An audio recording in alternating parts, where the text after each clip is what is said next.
Hi friends, this is Arya recipe mart. ఈరోజు మనం కుండ పెరుగు చూద్దాం. 1 లీటర్ పాలు తీసుకున్నాను నేను.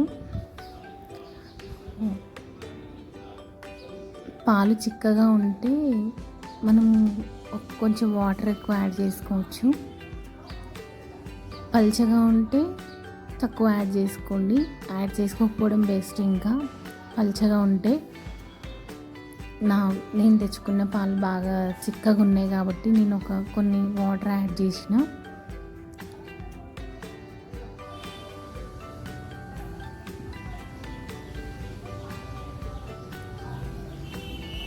యాడ్ చేసుకున్న తర్వాత స్టవ్ పైన పెట్టేసి ఒక 20 మినిట్స్ నుంచి 30 మినిట్స్ బాయిల్ చేయాలండి. పాలు బాగా వేడి చేయాలి. ఎంత వేడి చేస్తే పాలు అంత టేస్ట్ వస్తుంది అన్నమాట. పెరుగైనా పాలైనా. కొంతమంది ఒక 10 మినిట్స్ వేడి చేస్తారు, వేడైనాయి కదా అని చెప్పి బంద్ చేస్తారు. అట్లా చేయడం వల్ల కొంచెం కౌసు వాసన వస్తాయి పాలు. ఎంత బాగా వేడి చేస్తే అంత టేస్ట్ ఉంటాయండి పాలు. ఒకసారి ట్రై చేసి చూడండి. అట్లా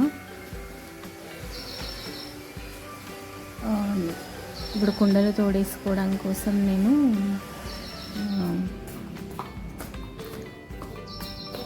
కుండలో అంటే మీగడతోని కుండలో పోసానండి. అవి గోరువెచ్చగా అయిన తర్వాత కొంచెం పెరిగేసాను. మార్నింగ్ 8 o'clock అట్లా తోడేసిన. ఆఫ్టర్నూన్ 2 వరకు తోడుకుందండి. రెడీ అయింది చూడండి. పెరుగు రెడీ అయిపోయింది. అంతే అండి. Thank you for watching this video. Like, share, subscribe, comment.